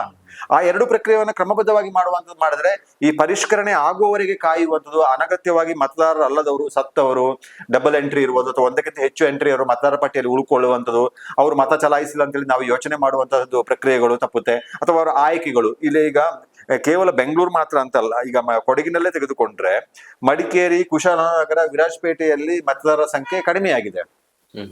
ಯಾಕೆ ಕಡಿಮೆಯಾಗಿದೆ ಅಂತ ಹೇಳಿದ್ರೆ ಅವರು ಗ್ರಾಮಾಂತರ ಪ್ರದೇಶದಲ್ಲಿ ಇರುವ ಮತದಾರರ ಹೆಸರನ್ನು ಇಟ್ಕೊಂಡಿರ್ತಾರೆ. ಈಗ ಮಡಿಕೇರಿಗೆ ಗ್ರಾಮೀಣ ಭಾಗದಿಂದ ಬಂದು ನೆಲೆಸಿರುವವರು ಅವರ ಗ್ರಾಮಗಳಲ್ಲೂ ಮತದಾರ ಪಟ್ಟಿಯಲ್ಲಿ ಹೆಸರು ಇರ್ತದೆ, ನಗರದಲ್ಲೂ ಇರ್ತಾರೆ. ಪರಿಷ್ಕರಣೆ ಆಗುವವರೆಗೂ ಅವರು ಮಡಿಕೇರಿ ನಗರಸಭೆಗೆ ಬೇಕಾದ್ರೆ ಮಡಿಕೇರಿ ನಗರಸಭೆಗೆ ಹಾಕ್ತಾರೆ, ಗ್ರಾಮ ಪಂಚಾಯತಿ ಬರುವಾಗ ಹೋಗಿ ಗ್ರಾಮಕ್ಕೆ ಹಾಕ್ತಾರೆ, MLAಗೆ ಬೇಕಾದ್ರೆ ಮಡಿಕೇರಿಗೆ ಬೇಕಾದ್ರೆ ಮಡಿಕೇರಿ ಹಾಕ್ತಾರೆ, ವಿರಾಜಪೇಟೆ ಕ್ಷೇತ್ರದಲ್ಲಿ ಗ್ರಾಮದಲ್ಲಿ ಉಳಿದ್ರೆ ಅಲ್ಲಿಗೆ ಹೋಗಿ ಹಾಕ್ತಾರೆ. ಆಯ್ಕೆಗಳನ್ನ ಅವ್ರು ಮಾಡ್ಕೊಳ್ತಾರೆ ಪರಿಷ್ಕರಣೆ ಆಗುವ ಮೊದಲ ಪರಿಸ್ಥಿತಿ ಬಂದ್ರೆ. ಅದು ತಪ್ಪ ಅಭಿಪ್ರಾಯಗಳಾಗುತ್ತೆ. ಈ ನಗರಸಭೆಗೆ ಬಂದ್ರೆ ಇಲ್ಲಿಯೂ ಹಾಕಿರ್ತಾರೆ, ಅಲ್ಲಿಗೆ ಬಂದಾಗ ಅಲ್ಲಿಯೂ ಹಾಕ್ತಾರೆ. ಅದು ತಪ್ಪಾಗುತ್ತೆ, ಅದು ನಿಜವಾಗ್ಲೂ ಅಪರಾಧ. ಎರಡು ಕಡೆ ಮತದಾನವನ್ನು ಮಾಡುವಂಥದ್ದು ಅಪರಾಧ. ಎರಡು ಮತವನ್ನ ಇಟ್ಕೊಂಡು ಬಳಕೆ ಮಾಡ್ಕೊಂಡು ಮಾಡೋದು ಅಪರಾಧ ಆಗುವಂಥದ್ದು. ಅದನ್ನು ತಪ್ಪಿಸುವ ಪ್ರಕ್ರಿಯೆಗಳನ್ನು ಸಹ ಚುನಾವಣೆ ಆಯೋಗಗಳು ಅಥವಾ ಸರ್ಕಾರಗಳು ಅದನ್ನು ಯೋಚನೆ ಮಾಡ್ಬೇಕಾಗಿದೆ. ಈಗ ಟೆಕ್ನಾಲಜಿ ಸಾಕಷ್ಟು ಬೆಳೆದಿದೆ. ಆ ಪ್ರಕ್ರಿಯೆಗಳನ್ನು ಸಹ ಸರ್ಕಾರವನ್ನ ಕೈಗೆತ್ತಿಕೊಳ್ಬಹುದು. ಇವಾಗ ಶಾಶ್ವತವಾಗಿ ಸ್ಥಳಾಂತರ ಆಗಿದೆ ಅಂತ ಹೇಳುವಂತನೂ ಸಹ ಗಂಭೀರವಾಗಿ ಯೋಚನೆ ಮಾಡಬೇಕಾಗಿದೆ. ರಾಜಕೀಯ ಪಕ್ಷಗಳು ಸಹ, ಕೆಲವು ರಾಜಕೀಯ ಪಕ್ಷದವರು ಹೇಳಿದ್ರು, ನಮ್ಮೂರಿನಲ್ಲಿ ಯಾರು ವಾಸ ಇದ್ದಾರೆ ಅವರಿಗೆ ಮಾತ್ರ SIR ಫಾರ್ಮ್ ಕೊಡಬೇಕು, ಇಲ್ಲದವರಿಗೆ ಕೊಡಬಾರದು ಅಂತ ಹೇಳಿದ್ರು. ಹಾಗೆ ಅಲ್ಲ, ನಮಗೆ ಜಿಲ್ಲಾಧಿಕಾರಿ ಆಗಿದ್ದಂತ ವೆಂಕಟರಾಜ್ ಅವರು, ಅವರ ಮತದಾರರ ಪಟ್ಟಿ ಹೆಸರು ಇವತ್ತು ಮಡಿಕೇರಿಯಲ್ಲೇ ಇದೆ. ಅವರನ್ನ ಶಾಶ್ವತವಾದಂತಹ ಸ್ಥಳಾಂತರ ತೋರಿಸಿದ್ದಾರೆ. ಇಲ್ಲಿಯವರೆಗೆ ಜುಲೈ ಅಂತ್ಯದವರೆಗೆ ಅವರ ಹೆಸರು ರಿಜಿಸ್ಟರ್ಡ್ ಅಂತ ಬಂದಿಲ್ಲ. ಅವರು ಮತದಾರ ಪಟ್ಟಿಗೆ ಪರಿಷ್ಕರಣೆ ಮಾಡಿದಾರೆ ಅಂತ ಬರ್ತಾ ಇಲ್ಲ. ಅವರಿಗೆ ಎಲ್ಲಿ ನೆಲೆಸಿದ್ದಾರೆ ಅಲ್ಲಿ ಮತದಾರ ಪಟ್ಟಿಗೆ ಸೇರಿದ್ದಾರೆ ಅಂತ ಗೊತ್ತಿಲ್ಲ. ಸೇರಿದ್ರೆ ಅವರು ಫಾರ್ಮ್ 8 ತಗೊಂಡು ಹೋಗ್ಬೇಕಿತ್ತು. ಫಾರ್ಮ್ 8 ತಗೊಂಡು ಹೋಗ್ಬೇಕಾದ್ರೆ ಇಲ್ಲಿ ಕ್ಯಾನ್ಸಲ್ ಮಾಡಿ ಅವ್ರು ಹೋಗ್ಬೇಕಾಗಿತ್ತು. ಕ್ಯಾನ್ಸಲ್ ಆಗಿಲ್ಲ ಅಂತಂದ್ರೆ ಅದು ಇಲ್ಲಿ ಉಳಿದಿದೆ. ಅಲ್ಲಿ ಅವರು ಪರಿಷ್ಕರಣೆ ಮಾಡ್ಕೊಂಡಿದ್ರೆ ಇಲ್ಲಿ ಅದು ರಿಜಿಸ್ಟರ್ಡ್ ಅಂತ ಬರ್ತಾ ಇದ್ವಿ. ಆದ್ರೆ ಅದು ಶಾಶ್ವತವಾದಂತ ಸ್ಥಳಾಂತರ ಅಂತ ತೋರಿಸ್ತಾ ಇದ್ದಾರೆ. ಆಯ್ತು, ವೆಂಕಟರಾಜ್ ಅವರೇ ಇಲ್ಲಿ ಫಾರ್ಮ್ ಅನ್ನು ತೆಗೆದುಕೊಳ್ಳದೆ ಹೋದ್ರೆ ಅವ್ರಿಗೆ ಮತದಾರ ಪಟ್ಟಿಗೆ ಸೇರ್ಪಡೆ ಅವಕಾಶ ಆಗಿಲ್ಲ ಅಂತ ಹೇಳಿದ್ರೆ ಈ ಪ್ರಕ್ರಿಯೆ ಎಲ್ಲ ಮುಗಿದ ನಂತರ ಹೊಸದಾಗಿ ಅವರು ಮತದಾರ ಪಟ್ಟಿಗೆ ಸೇರ್ಪಡಬೇಕು. ಒಬ್ಬ ಜಿಲ್ಲಾ ಚುನಾವಣಾಧಿಕಾರಿ ಆಗಿದ್ದವ್ರದೇ ಹೀಗಾದಾಗ ಬೇರೆಯವ್ರ ಕಥೆ ಏನಾಗುತ್ತೆ? ಅವ್ರು ಇಲ್ಲೇ ಫಾರ್ಮ್ ತೆಗೆದುಕೊಳ್ಬೇಕು. ನೀವು ನಮ್ಮ ಅವರು ಜಿಲ್ಲಾಧಿಕಾರಿ ವೆಂಕಟರಾಜ್ ಅವರು ಮಡಿಕೇರಿಲಿಲ್ಲ, ಹಾಗಾಗಿ ಅವರಿಗೆ ಫಾರ್ಮ್ ಕೊಡಬಾರ್ದು ಅಂತ ಹೇಳಿದ್ರೆ ಅವರು ಮತದಾರ ಪಟ್ಟಿಗೆ ಪರಿಷ್ಕರಣೆಯಲ್ಲಿ ಪ್ರಕ್ರಿಯೆ ಹೇಗೆ ಪಾರ್ಟಿಸಿಪೇಟ್ ಮಾಡ್ಬೇಕಾಗುತ್ತದೆ? ಬೇರೆ ಒಂದು ಕಡೆ ಸೇರ್ಪಡೆ ಆಗದೆ ಹೋದ್ರೆ ಅವು ಇಲ್ಲಿ ಅವರು ಇದು ಕೊಡಕ್ಕಾಗಲ್ಲ. ಈಗ ಮಡಿಕೇರಿಯಲ್ಲಿ ಅವರು ವಾಸ ಇಲ್ಲ, ಅದನ್ನ ನೀವು ತೆಗೆದುಕೊಂಡ್ರೆ ಇಲ್ಲಿ ಡಿಲೀಟ್ ಆಟೋಮೆಟಿಕ್ ಆಗುತ್ತೆ. ಆಗ ಅವರ ಹೆಸರು ಕರಡು ಪಟ್ಟಿಯಲ್ಲಿ ಬರದೇ ಇಲ್ಲ. ಕರಡು ಮತದಾರರ ಪಟ್ಟಿಯಲ್ಲಿ ಹೆಸರು ಬರದೇ ಹೋದ್ರೆ ಅವ್ರಿಗೆ ಆಕ್ಷೇಪ ಸಲ್ಲಿಸಕ್ಕೆ ಅವಕಾಶಗಳೇ ಇರೋದಿಲ್ಲ. ಅಂದ್ರೆ ಒಬ್ಬ ಜಿಲ್ಲಾ ಚುನಾವಣಾಧಿಕಾರಿ ಆಗಿದ್ದವ್ರದೇ ಹಿಂಗೆ ಆಗೋದಾದ್ರೆ ಬೇರೆ ಏನ್ ಕಥಾಗುತ್ತೆ? ನಮ್ಮ ಕೊಡಗಿನ ಜಿಲ್ಲಾಧಿಕಾರಿ ಸೋಮಶೇಖರ್ ಅವ್ರದ್ದು ಮತದಾರ ಪಟ್ಟಿ ಮೈಸೂರಲ್ಲಿ, ಅವರು ಅಲ್ಲಿ ಫಾರ್ಮ್ ತೆಗೆದುಕೊಂಡು ಅಲ್ಲಿ ಅವ್ರು ಮಾಡ್ಕೊಂಡಿದ್ದಾರೆ. ಅವ್ರು ವಾಸ ಮಡಿಕೇರಿಲಿದ್ದಾರೆ, ಮೈಸೂರಲ್ಲಿ ಮಾಡಿದ್ದಾರೆ. ಅಂದ್ರೆ ನಾನು ಯಾಕೆ ಅಧಿಕಾರಿಗಳಲ್ಲಿ ಹೇಳ್ತಿದ್ದೆ ಅಂತ ಹೇಳಿದ್ರೆ, ಈಗ ಜನಸಾಮಾನ್ಯ ಕಥೆ ಏನಾಗಿರುತ್ತೆ? ನೀವು ವಾಸ ಆಗಿರೋಲ್ಲೇ ಕೊಡ್ಬೇಕು ಅಂತ ಹೇಳಿದ್ರೆ ಹೇಗೆ ಆಗುತ್ತೆ? ಉದ್ದೇಶ ಮತ್ತೆ ವಿಫಲ ಆಗುತ್ತೆ. ಅದನ್ನ ಇದೆಲ್ಲ ಪಾಠಗಳಾಗ್ಬೇಕು. ಮುಂದೆ ಬದಲಾವಣೆಗಳಿಗೆ ಅದನ್ನ ಹೇಗೆ ಮಾಡ್ಬೇಕು? ಈ ಫಾರ್ಮ್ 8 ಅನ್ನ ಗಂಭೀರವಾಗಿ ತೆಗೆದುಕೊಳ್ಬೇಕು. ಒಂದು ಮತಗಟ್ಟೆಯಿಂದ ಅಥವಾ ಒಂದು ಕ್ಷೇತ್ರದಿಂದ ಇನ್ನೊಂದು ಕ್ಷೇತ್ರಕ್ಕೆ ಬಂದಾಗ ಹಳೆಯ ಕ್ಷೇತ್ರದಲ್ಲಿ ಇರುವುದನ್ನ ರದ್ದುಪಡಿಸಿಕೊಂಡು ಅದಕ್ಕೆ ಏನು ಫಾರ್ಮ್ ಇದೆ ಅದು ಬಿಗಿಯಾಗಿ ಮಾಡ್ಕೊಳ್ಬೇಕು. ಅಥವಾ ಅವರು ಅದನ್ನ ಮುಚ್ಚಿ ಫಾರ್ಮ್ 6 ಅಲ್ಲಿ ಮಾಡುವಂಥದ್ದು, ಫಾರ್ಮ್ 8 ಕೊಟ್ಟಾಗ ಅದು ಇದ್ರೂ ಪರವಾಗಿಲ್ಲ ಅಂತ ಹೇಳಿ ಇಲ್ಲಿ ಸೇರಿಸುವಂತದ್ದಾಗ್ಲಿ, ಆ ಪ್ರಕ್ರಿಯೆಗಳನ್ನ ಮಾಡಬಾರ್ದು. ಆ ಲೋಪದೋಷಗಳನ್ನ ಅಥವಾ ನ್ಯೂನತೆಗಳನ್ನ ಎಷ್ಟು ಮಟ್ಟಕ್ಕೆ ಸರಿಪಡಿಸಕ್ಕೆ ಸಾಧ್ಯ ಆಗುತ್ತೆ ಅಷ್ಟು ಮಾಡ್ಬೇಕಾಗುತ್ತೆ. ಈಗ ಆಗಸ್ಟ್ 8ರವರೆಗೆ ಅವಕಾಶ ಇರುವ ಕಾರಣಕ್ಕಾಗಿ, ಕೊನೆಯ ಅವಧಿ ಇರುವ ಕಾರಣಕ್ಕಾಗಿ ಫಾರ್ಮ್ ಅನ್ನ ಯಾರು SIR ಫಾರ್ಮ್ ಅನ್ನ ಯಾರು ತೆಗೆದುಕೊಂಡಿದ್ರಿ ಅವರು ನೀವು ಸೈನ್ ಮಾಡಿ, ನಿಮಗೆ ಎಷ್ಟು ಮಾಹಿತಿ ಗೊತ್ತಿದೆ ಅಷ್ಟು ನಿಮ್ಮ ಪ್ರಾಥಮಿಕ ಮಾಹಿತಿಗಳು ಏನು ಅದರಲ್ಲಿ ಅರ್ಜಿಯಲ್ಲಿದೆ ಅದನ್ನ ಭರ್ತಿ ಮಾಡಿ ಫಾರ್ಮ್ ಅನ್ನ ನಿಮ್ಮ ಮತಗಟ್ಟೆ ಎಲ್ಲಿದೆ ಅಲ್ಲಿಗೆ ಕೊಡಿ. ಅದರಲ್ಲಿ ಏನೇನು ಲೋಪದೋಷಗಳಿದ್ರೆ ಸರಿ ಮಾಡ್ಕೊಳ್ಳೋದಕ್ಕೆ ನಿಮಗೆ ಅವಕಾಶಗಳಿದೆ. ಕರಡು ಮತದಾರ ಪಟ್ಟಿ ಪ್ರಕಟ ಆದ ನಂತರ ಆಗಸ್ಟ್ 16ಕ್ಕೆ ಏನು ಕರಡು ಮತದಾರ ಪಟ್ಟಿ ಪ್ರಕಟ ಆಗುತ್ತೆ, ಅಲ್ಲಿ ನಿಮ್ಮ ಹೆಸರುಗಳಿದ್ರೆ ನ್ಯೂನತೆಗಳಿದ್ರೆ ನಿಮಗೆ ನೋಟಿಸ್ ಬರ್ತದೆ. ನೀವು ಸರಿ ಮಾಡಿಕೊಳ್ಳುವ ಅವಕಾಶಗಳಿದೆ. ಚುನಾವಣಾ ಆಯೋಗವೇ ಗುರುತು ಮಾಡಿರುವಂತಹ 12 ದಾಖಲಾತಿಯನ್ನು ನೀವು ಸಲ್ಲಿಸಿದ್ರೆ, ನೀವು ವಾಸ ದೃಢೀಕರಣ ಇರ್ಬೋದು, ಸರ್ಕಾರ ಕೊಟ್ಟಿರುವಂತಹ ದಾಖಲೆಗಳಿರ್ಬೋದು, ಹಕ್ಕುಪತ್ರಗಳಿರ್ಬೋದು, ಪಾಸ್ಪೋರ್ಟ್ ಇರ್ಬೋದು, ಇದು ಯಾವ್ದಾದ್ರು ದಾಖಲೆ ಕೊಟ್ಟು ನೀವು ಅಂತಿಮ ಮತದಾರ ಪಟ್ಟಿಯಲ್ಲಿ ಉಳ್ಕೊಳ್ಳಕ್ಕೆ ಅವಕಾಶ ಆಗುತ್ತೆ. ನೀವು ಫಾರ್ಮ್ ಅನ್ನ ಕೊಡದೆ ಹೋದ್ರೆ 100% ನಿಮಗೆ ಈ ಪ್ರಕ್ರಿಯೆಯಿಂದ ನೀವು ಹೊರಗೆ ಹೋಗ್ತೀರಿ, ಪಟ್ಟಿಯಿಂದ ಹೊರಗೆ ಹೋಗ್ತೀರಿ. ನಂತರ ನೀವು ಮತದಾರ ಪಟ್ಟಿ ಸೇರ್ಪಡೋದಕ್ಕೆ ಬಹಳಷ್ಟು ಕಷ್ಟಪಡಬೇಕಾಗುತ್ತೆ. ಇದುವರೆಗೆ ಮತ ಚಲಾಯಿಸದೇ ಇರುವವರು, ಇದುವರೆಗೂ ಮತದಾರ ಪಟ್ಟಿಯಲ್ಲಿ ಸೇರದೇ ಇರುವವರು ಫಾರ್ಮ್ 6 ಕೊಟ್ಟು 18 ವರ್ಷ ತುಂಬಿದವರು ಸಹಜವಾಗಿ ಸುಲಭವಾಗಿ ಅವರು ಅವರ ಶಾಲಾ ದಾಖಲಾತಿಯನ್ನು ಕೊಟ್ರೆ, ವಾಸದರಣಿ ಕೊಟ್ರೆ ಸುಲಭವಾಗಿ ಅವರು ಮತದಾರ ಪಟ್ಟಿಯಲ್ಲಿ ಸೇರ್ಪಡಿದೆ. ಆದ್ರೆ ನೀವು ಮತದಾರ ಪಟ್ಟಿಯಲ್ಲಿ ಇದ್ದು ಈ ಹಿಂದೆ ಮತದಾರ ಚಲಾಯಿಸಿ ಮತ್ತೆ ನೀವು ಹೊಸದಾಗಿ ಮಾಡಿಕೊಟ್ರೆ ನೀವು ಹಲವಾರು ಪ್ರಶ್ನೆಗಳನ್ನ ಎದುರಿಸಬೇಕಾಗುತ್ತೆ. ನೀವು ಸುಲಭವಾಗಿ ಸೇರ್ಕೊಳ್ಳೋ ಅವಕಾಶಗಳು ಇರೋದಿಲ್ಲ. ಅದು ನಿಮಗೆ ಆಸಕ್ತಿಯೂ ಇರೋದಿಲ್ಲ. ನಮಗೆ ಯಾಕಪ್ಪ ಸಾಯಿಲಿ ಅಂತ ಹೇಳುವ ನಿರುತ್ಸಾಹನೂ ಇರುತ್ತೆ, ತಾತ್ಸಾರ ಇರ್ತದೆ. ನೀವು ಪ್ರಕ್ರಿಯೆಗಳಲ್ಲಿ ಸೇರ್ಕೊಳ್ಳಕ್ಕೆ ಕಷ್ಟ ಆಗುತ್ತೆ. ಅದರ ಬದಲು ಇವಾಗ ಫಾರ್ಮ್ ಅನ್ನು ತಲುಪಿಸಿ. ನೀವು ಫಾರ್ಮ್ ತೆಗೆದುಕೊಳ್ಳದೆ ಹೋದ್ರೆ ಈ ಹಿಂದೆ 2000 ಈ ಹಿಂದೆ ಮತ ಎಲ್ಲಿ ಚಲಾಯಿಸಿದಿರಿ, ನೀವು ಕಳೆದ ಚುನಾವಣೆಗಳಲ್ಲಿ ಎಲ್ಲಿ ಮತ ಚಲಾಯಿಸಿದ್ರಿ, ಆ ಮತಗಟ್ಟನ್ನು ಯೋಚನೆ ಮಾಡಿಕೊಂಡು ಅಲ್ಲಿ BLOಗಳು ಏನಿದ್ದಾರೆ ಅವರ ಹತ್ರ ನೀವು ಫಾರ್ಮ್ ಅನ್ನು ತೆಗೆದುಕೊಳ್ಳೋ ಕೆಲಸಗಳನ್ನ ಮಾಡಿ. ಇಲ್ಲದೆ ಹೋದ್ರೆ ರಾಜಕೀಯ ಪಕ್ಷದವರನ್ನ ಸಂಪರ್ಕ ಮಾಡಿ, ಅವರಿಗೆ ಅದರ ಮಾಹಿತಿಗಳಿರ್ತದೆ. ಇವತ್ತು ರಾಜಕೀಯ ಪಕ್ಷದವರಿಗೆ ಆಡಳಿತ ವ್ಯವಸ್ಥೆಯಲ್ಲೂ ಆ ಭಾಗಗಳಿದೆ. BLOಗಳ ಹತ್ರ ಯಾರು ನಿಮ್ಮ ಫಾರ್ಮ್ ಅನ್ನು ಕೊಟ್ಟಿಲ್ಲ, ಯಾರು ಮೃತಪಟ್ಟಿದ್ದಾರೆ, ಯಾರು ಒಂದಕ್ಕಿಂತ ಹೆಚ್ಚು ಮತದಾರರ ಹೆಸರಿದೆ, ಯಾರು ಪ್ರಕ್ರಿಯೆಯಲ್ಲಿ ಪಾಲ್ಗೊಂಡಿಲ್ಲ, ಯಾರು ಶಾಶ್ವತವಾಗಿ ಸ್ಥಳಾಂತರ ಆಗಿದೆ ಅಂತ ಪಟ್ಟಿ ಇದೆ. ನಿಮ್ಮ ಮತಗಟ್ಟೆಯಲ್ಲಿ ಹಿಂದೆ ಮತ ಚಲಾಯಿಸಿದ ಮತಗಟ್ಟೆಗೆ ಹೋದ್ರೆ ನಿಮ್ದು ಏನು ಈಗ ಜೀವಂತವಾಗಿದ್ದು ಮೃತಪಟ್ಟಿದೆ ಅಂತ ಹೇಳಿದ್ರೆ ನೀವು ಜೀವಂತ ಇದ್ರೆ ನಾವು ಜೀವಂತ ಇದ್ದೀನಿ ಅಂತ ಹೇಳಿ ಅದರಿಂದ ಅದನ್ನ ಸರಿ ಮಾಡ್ಕೊಳ್ಳುವ ಅವಕಾಶಗಳಿದೆ. ನಿಮಗೆ ಕರೆಕ್ಷನ್ಗಳು ಏನ್ ಮಾಡ್ಕೊಳ್ಬಹುದು ಎಲ್ಲೂ ಮಾಡ್ಕೊಳ್ಳೋದಕ್ಕೆ ಅವಕಾಶಗಳಿರುವ ಕಾರಣ ಅದನ್ನ ಬಳಸ್ಕೊಳ್ಬೇಕಾಗುತ್ತೆ. ಫಾರ್ಮ್ ಅನ್ನ ಸಿಗದೆ ಹೋದ್ರೆ ಫಾರ್ಮ್ ಅನ್ನ ಪಡ್ಕೊಂಡು ನೀವು ಭರ್ತಿ ಮಾಡಿ ಆಗಸ್ಟ್ 8ರ ಒಳಗೆ ಸಲ್ಲಿಸುವ ಕೆಲಸಗಳನ್ನ ಮಾಡಿ. ಅದನ್ನ ಯಾರು ತಾತ್ಸಾರ ಮಾಡಬೇಡಿ. ಇನ್ನೊಂದು ಟೆಕ್ನಿಕಲ್ ಆಗಿ ಹೇಳಿದ್ರು, ಕೆಲವರು ಈ ಆನ್ಲೈನ್ ಅಲ್ಲಿ ಪರಿಶೀಲನೆ ಮಾಡ್ತಾರೆ. ಎಪಿಕ್ ಕಾರ್ಡ್ ನಂಬರ್ ಅನ್ನು ಹೊಡೆದು ಆನ್ಲೈನ್ ಚುನಾವಣಾ ಆಯೋಗ ಹೇಳಿದ ಡಿಜಿಟಲ್ ಇದಕ್ಕೆ ಹೋಗಿ ಅಲ್ಲಿ ಎಪಿಕ್ ಕಾರ್ಡ್ ಕೊಟ್ಟು ಹೋದಾಗ ನನ್ನ ಹೆಸರಿದೆ, ಕೆಲವರು ಹಂಗೂ ತಪ್ಪು ಭಾವನೆ ಇಟ್ಕೊಂಡಿದಾರಂತೆ. ಹೆಸರು ಹೊಡೆದಾಗ ಮತದಾರ ಪಟ್ಟಿ ನನ್ನ ಹೆಸರು ಇದೆ, ಅದೇ ಕರೆಕ್ಟ್ ಇದೆ, ನಂದಿದೆ ಇದೆ, ಆ ತರ ನೀವು ಅದು ನಿಮ್ಮ ತಪ್ಪು ಗ್ರಹಿಕೆ ಆಗುತ್ತೆ. ಅಲ್ಲಿ ಇದೇ ಇಲ್ವಾ ಅಂತ ಹೇಳೋ ಪ್ರಶ್ನೆ ಆಗೋದಿಲ್ಲ. ನಿಮ್ಗೆ ಇರುವುದಕ್ಕೆ ಎಪಿಕ್ ಕಾರ್ಡ್ ಇರೋದು ಅದು ಗೊತ್ತಿದೆ. ನಿಮಗೆ ಇವತ್ತು ಕೊಡ್ತಿರುವಂತಹ SIR ಫಾರ್ಮ್ ನಿಮ್ಮ ಫೋಟೋ ಕೊಟ್ಟೆ, ನಿಮ್ಮ ವಿಳಾಸ ಕೊಟ್ಟೆ ಬರ್ತಿರೋದು. ಅದು ಇದೆ ಅಂತ ಹೇಳಿ ಅದು ದೃಢೀಕರಣ ಅಲ್ಲ, ಅದನ್ನೇ ಪರಿಷ್ಕರಣೆ ಮಾಡ್ತಿರುವಂತದ್ದು. ತಕ್ಷಣ ಆತರ ಆಗಿದ್ರೆ ನೀವು ಫಾರ್ಮ್ ಅನ್ನು ತೆಗೆದುಕೊಳ್ಳುವ ಕೆಲಸ ಮಾಡಿ, ಇವತ್ತು ಭರ್ತಿ ಮಾಡಿ ತಕ್ಷಣ ಕೊಡುವ ಕೆಲಸಗಳನ್ನ ಮಾಡಿ. ಇವೊಂದು ರಾಜಕೀಯ ಪಕ್ಷಗಳು ಅಷ್ಟೇ, ನೀವು ಇಷ್ಟು ದಿನ ಕೆಲಸ ಮಾಡದೇ ಇರ್ಬೋದು. ಆ ಸ್ಥಳೀಯವಾಗಿ ಆ ಒಂದು BLOಗಳಲ್ಲಿರುವಂತಹ ಪಟ್ಟಿಯನ್ನು ಗಮನಿಸಿ, ನಿಮ್ಮ ಊರಿನಲ್ಲಿ ಯಾರ ಹೆಸರುಗಳು ಡಿಲೀಟ್ ಆಗಿದೆ ಅಥವಾ ಡಿಲೀಟ್ ಅಂದ್ರೆ ಗುರುತಿಸಲ್ಪಟ್ಟಿದೆ, ಇವತ್ತು ಡಿಲೀಟ್ ಆಗುವ ಪ್ರಕ್ರಿಯೆಗೆ ಗುರುತಿಸಲ್ಪಟ್ಟಿದೆ, ಮೃತಪಟ್ಟವರು ಇರ್ಬೋದು, ಶಾಶ್ವತವಾಗಿ ಸ್ಥಳಾಂತರಗೊಂಡಿರುವವರು ಇರ್ಬೋದು, ಪ್ರಕ್ರಿಯೆಯಲ್ಲಿ ಪಾಲ್ಗೊಳ್ಳದಿರುವಂತವರು ಇರ್ಬೋದು, ಒಂದಕ್ಕಿಂತ ಹೆಚ್ಚು ಮತದಾರ ಪಟ್ಟಿಯಲ್ಲಿ ಹೆಸರು ಇದೆ ಅಂತ ಹೇಳುವುದು ಗುರುತಿಸಲ್ಪಟ್ಟಿದೆ, ಅವ್ರನ್ನ ನೀವು ವೆರಿಫೈ ಮಾಡಿ. ನಿಮಗೆ ಹಳ್ಳಿಗಳಲ್ಲಿ ಊರುಗಳಲ್ಲಿ ಕರೆಕ್ಟ್ ಆಗಿ ನಿಶ್ಚಿತವಾಗಿ ಗೊತ್ತಿರ್ತದೆ ಅವರು ಎಲ್ಲಿದ್ದಾರೆ, ಏನಾಗಿದ್ದಾರೆ, ಏನು ಅಂತ ಗೊತ್ತಿರುತ್ತೆ. ಕಾರ್ಮಿಕರ ಕಾರಣಕ್ಕಾಗಿ ಒಂದು ಮನೆಯಿಂದ ಇನ್ನೊಂದು ಮನೆಗೆ ಸ್ಥಳಾಂತರವಾಗಿರುವ ಕಾರ್ಮಿಕರನ್ನು ಹುಡುಕಿ ಎಲ್ಲಿ ಮನೆಗೆ ಹೋಗಿದ್ದಾರೆ ಆ ಮಾಲೀಕರನ್ನ ಕೇಳಿ, ಅಥವಾ ಬೇರೆ ಕಾರ್ಮಿಕರನ್ನ ಕೇಳಿ, ಅಥವಾ ಒಂದು ಮನೆಗಳಿಗೆ ಹೋಗಿ ಅಲ್ಲಿರುವ ಕಾರ್ಮಿಕರನ್ನ ಚೆಕ್ ಮಾಡಿ, ನೀವು ಹಿಂದೆ ಎಲ್ಲಿದ್ದೀರಿ, ಹಿಂದೆ ಯಾರು ರೀಕಾಲ್ ಮಾಡ್ಕೊಂಡು ಅವ್ರು ಎಲ್ಲಿ ಹಿಂದಿನ ಚುನಾವಣೆ ಎಲ್ಲಿ ಮತ ಹಾಕಿದ್ರು ಅಂತ ಕೇಳ್ಕೊಳ್ಳಿ. ಸ್ವಲ್ಪ ಕೆಲಸ ಮಾಡಿದ್ರೆ ಅವರೆಲ್ಲರನ್ನ ಸೇರಿಸುವಂತ ಮತದಾರ ಪಟ್ಟಿಗೆ ಸೇರಿಸುವಂತ ಕೆಲಸಗಳಿಗೆ ಅವಕಾಶಗಳಾಗುತ್ತೆ. ರಾಜಕೀಯ ಪಕ್ಷದ ಕಾರ್ಯಕರ್ತರುಗಳು, ಮುಖಂಡರುಗಳು ಸಹ ಅರ್ಹ ಮತದಾರರು ಮತದಾರ ಪಟ್ಟಿಯಿಂದ ವಂಚಿತರಾಗದ ಹಾಗೆ ಗಮನ ಹರಿಸಬೇಕಾಗುತ್ತೆ. ದೊಡ್ಡ ಸಂಖ್ಯೆಯಲ್ಲಿ ಮತದಾರ ಪಟ್ಟಿಯಿಂದ ಹೊರಗಿಡುವಂಥದ್ದು ಒಳ್ಳೆಯ ಬೆಳವಣಿಗೆಗಳಲ್ಲ. ನಮಗೆ ಮೃತಪಟ್ಟವರು ಡಬಲ್ ಎಂಟ್ರಿ ಆಗಿರುವಂತದ್ದು ಅಥವಾ ಒಂದಕ್ಕಿಂತ ಹೆಚ್ಚು ಮತದಾರ ಪಟ್ಟಿಯಲ್ಲಿ ಇರುವವರು 20,000, ಅದನ್ನ ಬಗ್ಗೆ ನಾವು ಏನು ಚಿಂತಿಸಿ ಪ್ರಯೋಜನ ಇಲ್ಲ. ಅದು ಒಳ್ಳೆ ಪ್ರಕ್ರಿಯೆ, ಅದು ಹೋಗುತ್ತೆ. 20,000 ಅಂತೂ 100% ಕೋಡಿಂಗ್ ನಲ್ಲಿ ಡಿಲೀಟ್ ಆಗುತ್ತೆ. ಆ ನಂತರದ 40,000 ಏನಿದೆ ಅದರಲ್ಲಿ ಇರುವಂತಹ ಅರ್ಹ ಮತದಾರ ಪಟ್ಟಿಗೆ ಸೇರಿಸುವ ಪ್ರಕ್ರಿಯೆಗಳ ಕೊನೆಯ ಕ್ಷಣದಲ್ಲಿ ಏನು ಪ್ರಕ್ರಿಯೆ ಇದೆ ಅದನ್ನ ಮಾಡ್ಬೇಕಾಗತ್ತೆ. ಮತಗಟ್ಟೆ ಅಧಿಕಾರಿಗಳು ಸಹ ಆ ಬಗ್ಗೆ ಸ್ವಲ್ಪ ಎಚ್ಚರ ವಹಿಸಬೇಕು. ತುಂಬಾ ಕಡೆ ಮಾಡ್ತಾ ಇದ್ದಾರೆ, ಹುಡುಕಿ ಮಾಡ್ತಾರೆ, ಮ್ಯಾಚಿಂಗ್ ಆಗೋದನ್ನ ಮ್ಯಾಚಿಂಗ್ ಮಾಡಿಸುವಂಥದ್ದು, ವೆರಿಫಿಕೇಶನ್ ಮಾಡುವಂಥದ್ದು, ಆ ಪ್ರಕ್ರಿಯೆಗಳನ್ನು ಸಹ ಆಸಕ್ತಿ ವಹಿಸಿ ಮಾಡ್ತಾ ಇದ್ದಾರೆ. ಬಹುಶಃ ಅದೆಲ್ಲವನ್ನ ಲೋಪದೋಷಗಳನ್ನ ಸರಿಪಡಿಸಿ ಅನರ್ಹರನ್ನ ಮತದಾರ ಪಟ್ಟಿಯಿಂದ ಡಿಲೀಟ್ ಆಗುವಂತ ಪ್ರಕ್ರಿಯೆ ನಡೆಯಲಿ. ಈ ಕಾರ್ಮಿಕರ ಬಗ್ಗೆ ಕಾರ್ಮಿಕ ಇಲಾಖೆಯಲ್ಲಿ ಮಾಹಿತಿ ಇರೋದಿಲ್ವಾ? ವಲಸೆ ಕಾರ್ಮಿಕರು ಇರೋಲ್ಲ. ಅಂದ್ರೆ ಯಾವ ಮನೆಯಿಂದ ಎಲ್ಲಿ ಮನೆಗೆ ಹೋಗಿರ್ತಾರೆ ಅಂತ ಮಾಹಿತಿ ಇರೋದಿಲ್ಲ. ಕಾರ್ಮಿಕ ಜಾಬ್ ಕಾರ್ಡ್ ಮಾಡಿದ್ರು ಸಹ ಅಥವಾ ಉದ್ಯೋಗ ಖಾತ್ರಿ ಮಾಡಿದ್ರು ಎಲ್ಲಿಂದ ಎಲ್ಲಿಗೆ ಹೋಗಿ, ಊರಲ್ಲೇ ಒಂದು ಊರಿಂದ ಇನ್ನೊಂದು ಮನೆಗೆ ಹೋಗಿದ್ರು ಸಿಗಲ್ಲ. ಈಗ ಯಾಕಂದ್ರೆ ಅವ್ರಿಗೆ ಕಾಳಜಿ ವಹಿಸಿದ್ರೆ ಆಗುತ್ತೆ. ಈಗ ನಮ್ಮ ಮನೆಯಲ್ಲಿ ಕೆಲಸದವ್ರು ಇದ್ರು ಇಟ್ಕೊಳ್ಳಿ, ಅವ್ರು ಇನ್ನು ನಿಮ್ಮ ಮನೆಗೆ ಬಂದ್ರು ಅಂತ ಆದಾಗ ನಾನು ಹೇಳ್ಬೇಕು ನಿಮ್ಮಲ್ಲಿ ಮನೆಗೆ ಹೋಗಿದ್ದಾರೆ ಅಂತ ಹೇಳಿದ್ರೆ ನಮ್ಮದು ಫಾರ್ಮ್ ಇದ್ರೆ ಆ ಫಾರ್ಮ್ ನಿಮಗೆ ತಲುಪಿಸುವಂಥದ್ದು ಆ ವ್ಯವಸ್ಥೆ ಮಾಡಿದ್ರೆ ಆಗುತ್ತೆ. ಅಷ್ಟು ಕಾಳಜಿ ವಹಿಸ್ಬೇಕಲ್ಲ. ನಿಮಗೆ ರಾಜಕೀಯ ಪಕ್ಷಗಳಿಗೆ ಆಸಕ್ತಿ ಇಲ್ಲದಿರುವಾಗ ಇನ್ನು ಸಹಜವಾಗಿ ನನ್ನ ಮನೆಯಿಂದ ಹೋದ ಕಾರ್ಮಿಕನ ಬಗ್ಗೆ ಕಾಳಜಿ ವಹಿಸೋದಿಲ್ಲ. ಅವನು ಕೋಪ ಇರ್ತದೆ ಜಾಸ್ತಿ, ನಮ್ಮಲ್ಲಿ ಬಿಟ್ಟು ಹೋದಲ್ಲ ಅವನಿಗೆ ಯಾಕೆ ಮಾಡೋದು ನನಗೆ ಗೊತ್ತಿಲ್ಲ ಅಂತ ಹೇಳ್ತಾನೆ. ಸಹಜವಾಗಿ ಬಹುತೇಕ ಉತ್ತರ ಹಂಗೆ ಬರ್ತದೆ, ಗೊತ್ತಿಲ್ಲ ಅಂತದೇ ಉತ್ತರ ಬರ್ತದೆ. ಅದೇ ನನ್ನ ಮನೆಯಲ್ಲಿರುವ ಕಾರ್ಮಿಕರನ್ನ ಬಂದು ಕೇಳಿದ್ರೆ ನನಗೆ ಅವರ ಫಾರ್ಮ್ ಇಲ್ಲ ಅಂತ ಹೇಳಿ, ಆಗ ಅವರು ನಾನು ಇಂಥ ಮನೇಲಿ ಇದ್ದೆ ಅಂತ ಹೇಳಿದ್ರೆ ಆಗ ಅಲ್ಲಿಂದ ಅವರ BLOಗಳ ಮೂಲಕ ತಗೊಳ್ಳೋದು ಅಥವಾ ರಾಜಕೀಯ ಪಕ್ಷಗಳ ಮೂಲಕ ಆ ಫಾರ್ಮ್ ತೆಗೆದುಕೊಳ್ಳುವ ಕೆಲಸಗಳನ್ನ ಮಾಡ್ಬೋದು. ಈಗ ಯಾರೋ ಒಬ್ಬರ ಫಾರ್ಮ್ ಅನ್ನ ಸೈನ್ ಹಾಕಿ ಫಾರ್ಮ್ ತೆಗೆದುಕೊಂಡು ಅವನು ಇಟ್ಕೊಳ್ಳೋದು ಅಪರಾಧ ಆಗುತ್ತೆ, ಅವ್ನು ತಲುಪಿಸ್ಬೇಕಾಗ್ತದೆ ಬೈ ಚಾನ್ಸ್. ಇನ್ನು ಫಾರ್ಮ್ 100% ಔಟ್ ತಲುಪಿಸಿದೆ ಅಂತ ಹೇಳಿದ್ರೆ ಏನಿಲ್ಲ, ಅದು ಸುಮ್ಮನೆ ಚುನಾವಣಾ ಆಯೋಗ BLOಗಳಿಗೆ ಅಷ್ಟೇ ಫಾರ್ಮ್ ಸಪ್ಲೈ ಮಾಡಿದ್ದಾರೆ. ಆ ಕಡೆ ಇಲ್ಲ, ಅದು ಚಾನ್ಸಸ್ ಇಲ್ಲ. ಹೆಂಗೆ ನಿಮಗೆ 100% ಫಾರ್ಮ್ ತಲುಪಿಸಕ್ಕೆ ಚಾನ್ಸಸ್ ಇಲ್ಲ. ಅದು ಸುಮ್ಮನೆ ಹೇಳೋದಂಥದ್ದು. ಅಷ್ಟು ಫಾರ್ಮ್ ವಿತರಣೆ ಆಗಿದ್ರೆ ಇಷ್ಟು ನಿಮಗೆ ಸಿಕ್ಬಿಡ್ತಾರಲ್ಲ, ಅವ್ರ ವಿಳಾಸ ಏನೋ ರಿಜೆಕ್ಟ್ ಮಾಡ್ಬೇಕಾಗತ್ತಲ್ಲ. ಶಾಶ್ವತ ಸ್ಥಳಾಂತರ ಹೆಂಗೆ ಬರುತ್ತೆ ಅವ್ರಿಗೆ, ಹೆಂಗೆ ನೀವು ಹೇಳ್ತೀರಿ ಅದನ್ನ? ಅವ್ರ ವಿಳಾಸ ಇಲ್ಲದ ಕಾರಣಕ್ಕಾಗಿ ಫಾರ್ಮ್ ಅವ್ರ ಹತ್ರ ಇಟ್ಕೊಂಡಿದ್ದಕ್ಕೆ ಅದು ಹೇಳುವಂಥದ್ದು. ಶಾಶ್ವತ ಸ್ಥಳಾಂತರ ಅಂದ್ರೆ ಆ ಫಾರ್ಮ್ ಅವ್ರ ಹತ್ರ ಇರ್ಬೇಕಲ್ಲ, ಇರೋದಕ್ಕೆ ಅವರು ಶಾಶ್ವತ ಸ್ಥಳಾಂತರ ಅಂತ ಹೇಳುವಂಥದ್ದು. ಅಷ್ಟು ದೊಡ್ಡ ಪ್ರಮಾಣದ ಫಾರ್ಮ್ಗಳು ಮತಗಟ್ಟೆ ಅಧಿಕಾರಿಗಳ ಹತ್ರನೇ ಇದೆ. ಅದನ್ನ ಪಡ್ಕೊಳ್ಳುವ ಕೆಲಸಗಳನ್ನ ಮಾಡ್ಕೊಳ್ಬೇಕಾಗುತ್ತೆ. ರಾಜಕೀಯ ಪಕ್ಷಗಳು, ನಾನು ಅದಕ್ಕೆ ಹೇಳುದು, ರಾಜಕೀಯ ಪಕ್ಷಗಳು ಎಚ್ಚೆತ್ತುಕೊಂಡ್ರೆ ರಾಜಕೀಯದಲ್ಲಿ ಊರೂರಲ್ಲಿ ಆ ಕೆಲಸ ಮಾಡಿದ್ರೆ ದೊಡ್ಡ ಪ್ರಮಾಣದ ಜನರನ್ನ ಸೇರಿಸ್ಕೊಳ್ಳೋಕೇನು ಕಷ್ಟ ಆಗೋಲ್ಲ. ಸಣ್ಣ ಪ್ರಮಾಣದಲ್ಲಿ ಮಿಸ್ ಆಗ್ಬೋದು. ಊರನ್ನೇ ಬಿಟ್ಟು ಕ್ಷೇತ್ರನೇ ಬಿಟ್ಟು ಹೋದವ್ರ ಬಗ್ಗೆ ಅಥವಾ ಎಲ್ಲಿ ಹೇಳದೆ ಮಾಡದೆ ಹೋಗಿರುವವ್ರನ್ನ ನಮಗೆ ಪಡ್ಕೊಳ್ಳೋಕೆ ಸಾಧ್ಯ ಆಗದಿರ್ಬೋದು. ಉಳಿದವ್ರನ್ನ 100% ಪತ್ತೆ ಹಚ್ಚಬಹುದು. ಅವರಿಗೆ ಓಟುಗಳನ್ನ ಮತದಾರ ಪಟ್ಟಿಯಲ್ಲಿ ಹೆಸರು ಸೇರಿಸೋದಕ್ಕೆ ಅಥವಾ ಸೇರ್ಸೋಕಲ್ಲ ಮುಂದುವರಿಸೋದಕ್ಕೆ ಅವಕಾಶಗಳು ಆಗುತ್ತೆ. ಇನ್ನೊಂದು ಈ ಲೈನ್ ಮನೆಗಳಲ್ಲಿ ಹಾಗೆ ಹಾಡಿಗಳಲ್ಲಿ ಯಾವ ರೀತಿ ಆಗ್ತಾ ಇದೆ ಕೊಡಗಿನಲ್ಲಿ? ಸ್ಪೆಷಲಿ ಹಾಡಿಗಳಲ್ಲಿ ಅನೇಕರು ಮಾಹಿತಿ ಕೊರತೆ ಇರುತ್ತೆ, ಸಹಜವಾಗಿ ರೀಚ್ ಆಗ್ಲಿಕ್ಕೆ ಸಮಸ್ಯೆಗಳಿರುತ್ತೆ.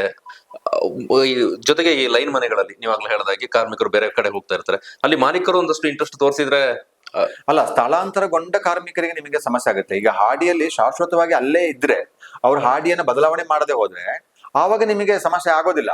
ಅವ್ರದ್ದು ಏನು ಟೆಕ್ನಿಕಲ್ ಆಗಿ ಸಮಸ್ಯೆ ಇಲ್ಲ, ಅಲ್ಲಿ ಇರ್ತಾರೆ, ಅವ್ರು ಹೇಳ್ತಾರೆ. ಬಹುತೇಕ ಸಂದರ್ಭಗಳಲ್ಲಿ ಲೈನ್ ಮನೆಯಲ್ಲಿ ಇರುವವರದೇ ಸಮಸ್ಯೆಗಳಾಗೋದು. ಹೆಚ್ಚಿನ ಸಮಸ್ಯೆಗಳು ಲೈನ್ ಮನೆಯಲ್ಲಿ ಇರುವಂತದ್ದು ಮತ್ತೆ ಅಲೆಮಾರಿ ಜನಾಂಗಗಳು ಒಂದು ಊರಿಂದ ಇನ್ನೊಂದು ಊರಿಗೆ ವಲಸೆ ಹೋಗ್ತಾ ಇರುವವರು ಇರ್ತಾರಲ್ಲ ಅಂತವ್ರದ್ದು ಸಮಸ್ಯೆಗಳಾಗುತ್ತೆ ಅಷ್ಟೇ. ನೋಡೋಣ ಈ ವಿಚಾರದಲ್ಲಿ ಅಧಿಕಾರಿಗಳಿಗೆ, BLOಗಳಿಗೆ, ಜಿಲ್ಲಾಡಳಿತ ಅಧಿಕಾರಿಗಳಿಗೆ, ರಾಜಕೀಯ ಪಕ್ಷಗಳಿಗೆ, ಜೊತೆಗೆ ನಿಮ್ಮಂತ ಜನಸಾಮಾನ್ಯರ ಜವಾಬ್ದಾರಿ ಕೂಡ ಇದೆ ನಾನು ಅನ್ಕೊಳ್ತೇನೆ. ಯಾಕಂತಂದ್ರೆ ಯಾರಾದ್ರೂ ನಮ್ಮೂರಿಗೆ ಬಂದಿದ್ದಾರೆ ಅಂತ ಇದ್ರೆ ಅಥವಾ ಬೇರೆ ಕಡೆ ಹೋಗಿದ್ದಾರೆ ಅಂತ ಇದ್ರೆ ಅಂತವರ ಮಾಹಿತಿಯನ್ನ ಕೊಟ್ಟು ಅಥವಾ ಅವರ ಸಂಪರ್ಕ ಇದ್ದಾಗ ನಾವು ಅವರಿಗೆ ಮಾಹಿತಿಯನ್ನ ಕೊಟ್ಟು ಒಂದಷ್ಟು ಆ ಪಟ್ಟಿಗೆ ಸೇರ್ಪಡೆ ಆಗೋ ನಿಟ್ಟಿನಲ್ಲಿ ಮಾಹಿತಿಯನ್ನ ಕೊಡುವ ಮೂಲಕ ಸಹಕಾರ ಆದ್ರೆ ಮತ್ತಷ್ಟು ಯಾರು ಅರ್ಹರಿದ್ಕೊಂಡು ಮತದಾನಕ್ಕೆ ಅರ್ಹರಿದ್ಕೊಂಡು ಪಟ್ಟಿಯಿಂದ ವಂಚಿತರಾಗೋದು ತಪ್ಪುತ್ತೆ. ಆ ನಿಟ್ಟಿನಲ್ಲಿ ಎಲ್ಲರೂ ಆಸಕ್ತಿ ವಹಿಸ್ಲಿ ಅನ್ನುವಂತ ಆಶಯ. ಆಗುತ್ತಾ ಇಲ್ಲೋ ಗೊತ್ತಿಲ್ಲ. ಥ್ಯಾಂಕ್ ಯು ಕುಟ್ಟಪ್ಪ ವಿಚಾರದಲ್ಲಿ ಮಾತಾಡಿದೆ. ಧನ್ಯವಾದ. ಈ ಕಾರ್ಯಕ್ರಮ ನೋಡೋದಕ್ಕಾಗಿ ನಿಮ್ಗೆಲ್ರಿಗೂ ಧನ್ಯವಾದಗಳು. ಮತ್ತೆ ಮುಂದಿನ ಕಂಟೆಂಟ್ ಅಲ್ಲಿ ಸಿಗ್ತೇನೆ. ಎಲ್ಲರೂ ಕ್ಷಮವಾಗಿರಿ. Thank you very much.